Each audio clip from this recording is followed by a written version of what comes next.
What's up, heathens? How y'all doing? Tonight we're gonna roast the Firmament Files on his video. The United States brought in over 300 Nazi occult scientists, and that's really how NASA was basically formed. So I hope you're ready to get your mind blown, Firmament Files.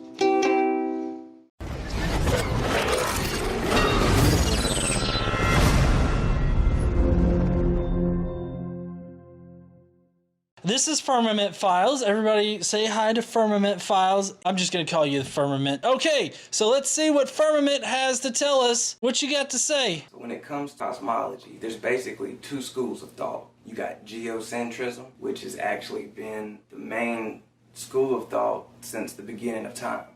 Every civilization basically believed that we lived on a flat, stationary, enclosed plane where the sun, moon, and stars are the ones revolving around us. And you've also got heliocentrism. All right, before we get to heliocentrism and whatever kind of bullshit you're going to spout there, let's tackle this whole geocentrism shit. I guess it can be said that prior to Copernicus and Galileo and everything like that, people thought the geocentric model was the model, hands down. But then after the heliocentric model, all of the civilizations past that were like, oh yeah, we orbit around the sun. You're saying that like the civilizations or the groups of people or whatnot that comprise the believing in the geocentric model is representative of most of the civilizations in all of recorded and non-recorded history? I think that you really need to tally up exactly how many fucks have died since the heliocentric model took over versus the geocentric model, because I'm fairly fucking certain that it's gonna be pretty small, especially if you whittle it down to just the civilizations that supposedly believed in it.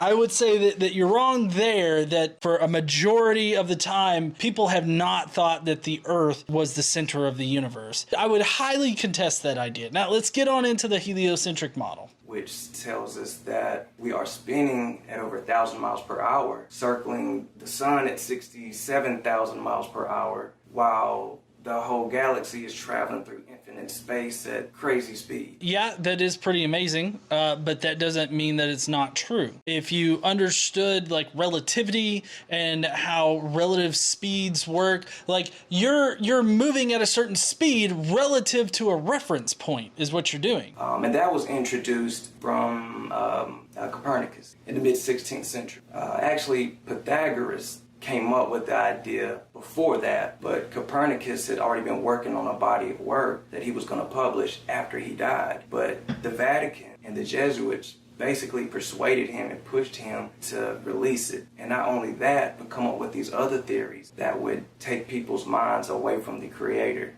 the God in Scriptures. So this is fucked up history. Fucked up history 101 there, Firmament Files, because that is not at all what happened. In fact, Copernicus actually released his theory or whatnot on heliocentrism prior to his death. And then the Catholic Church totally rejected it in what was it, 1616 or something like that? They were fine with it until 1616. And so it wasn't to turn people away from God. I mean, why would they want to turn people away from God? I get that you think the Catholic Church is evil. Well, the Catholic Church is kind of evil. The Catholic Church wasn't trying to push people away from God. It's just as simple as that. And the fact that you say that the Jesuits and the Catholic Church and the Vatican and all this other stuff trying to push people away from it, like, that doesn't make any kind of fucking sense when you consider actual fucking history, okay? So you're totally wrong on your history here, and the Catholic Church hated the whole heliocentric idea. Fuck, they put Galileo in his house until he fucking died. So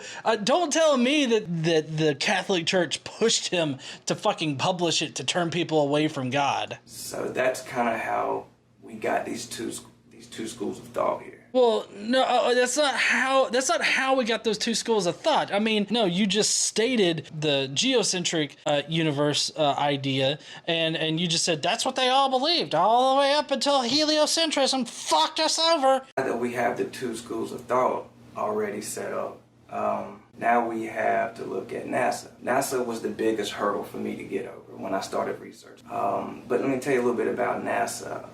A lot of people will show you the pictures of Earth and tell you that it's real, but in reality, NASA even admits that their pictures are fake and they're all CGI.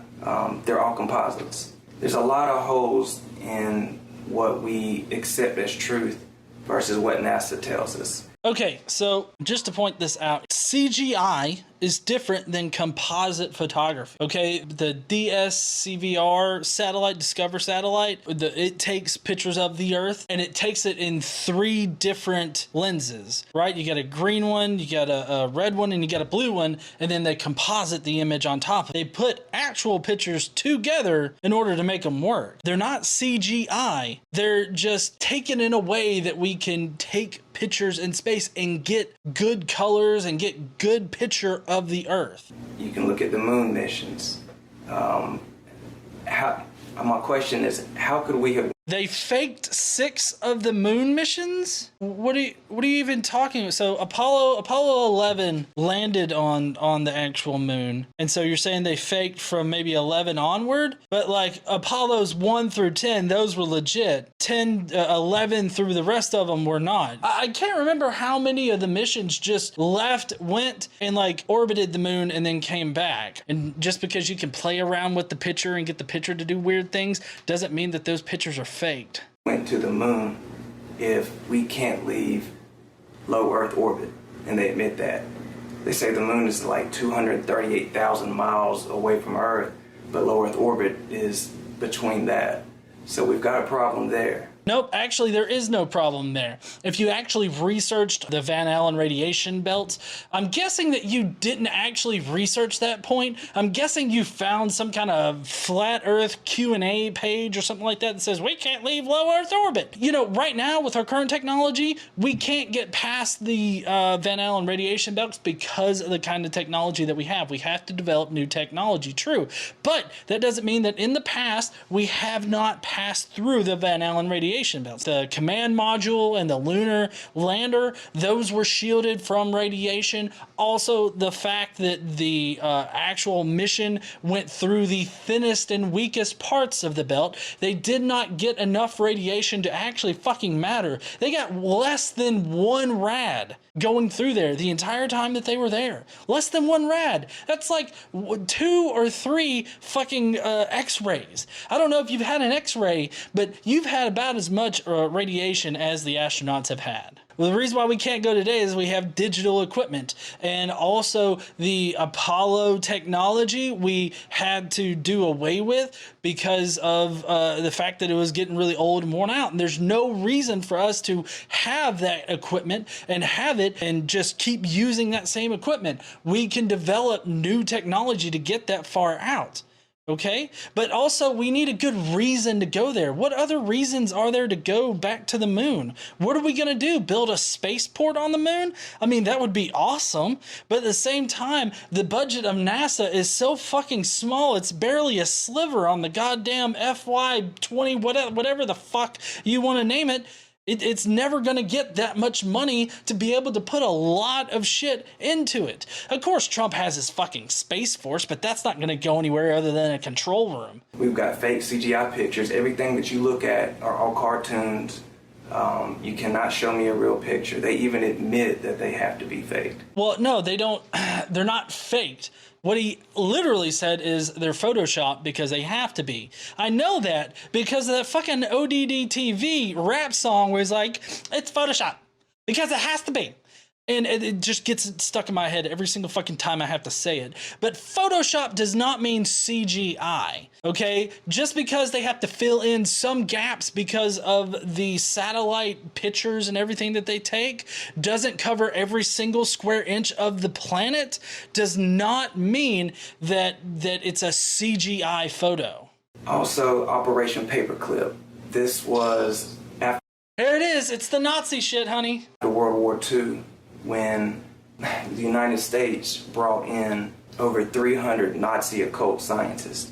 I like how you attempt this whole genetic fallacy throughout the entire video here. First of all, it was a fallacy from tradition, or an argument from tradition earlier, was stating that, you know, because older civilizations believe this, then we should now believe it too because it's the truth back then. Just because it was the truth to them back then doesn't mean that it is the actual truth or what we should believe now about anything. So your argument from tradition's trash. This particular genetic fallacy is trash too, because you're saying that, oh, NASA scientists were Nazis, therefore they're occult scientists, and the NASA's just gonna lie to us because they're still occult Nazis in science and the government.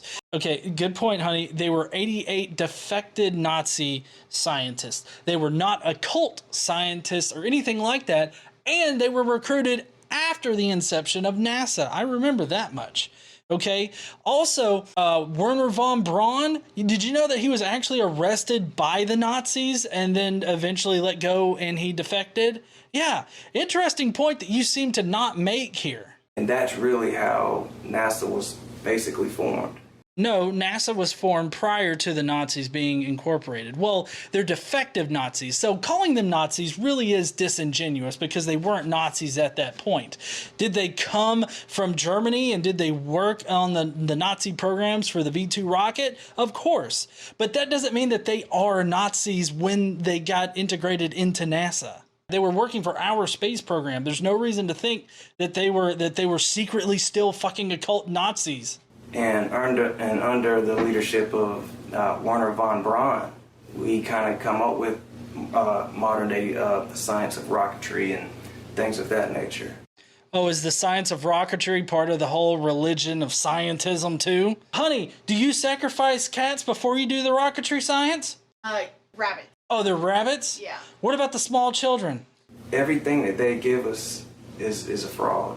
It's a fake. I would love to see your evidence that it's a fraud and it's a fake. My guess is that you don't actually have any kind of fucking evidence to suggest that it's a fraud and a fake. So maybe you should actually get evidence first before you make bullshit claims. His tombstone, he left a Bible verse on it that tells you, I believe it goes, and the firmament showeth God's handiwork. The firmament in Hebrew means rakia. That means a tangible thing to be beaten out as molten glass, basically a dome. And that was part of what all the early ancient civilizations believed that we had. So why would the godfather of rocket science and NASA leave that on his tombstone? Can you imagine Werner von Braun sitting in his office and he's like, I mean, you want me to build a rocket, but you're not giving me anything. I don't know. Maybe I should have my boys shake you down. Oh. I can't do a Godfather impression at all. But you get my point. It's fucking ridiculous to call him the Godfather of rocket science or the Godfather of NASA and shit. Did they do a lot to advance that? Did they even create the field of rocket science? I would say so. But to call him a Godfather as some kind of like title is just fucking stupid. That's a big one for me right there. Well, that's a big one for you right there. None of that made sense at all. All you did was either show how ignorant you are about the actual history of NASA and Werner von Braun and the V2 rockets and rocket science in general, or you're knowingly lying about it, which is worse.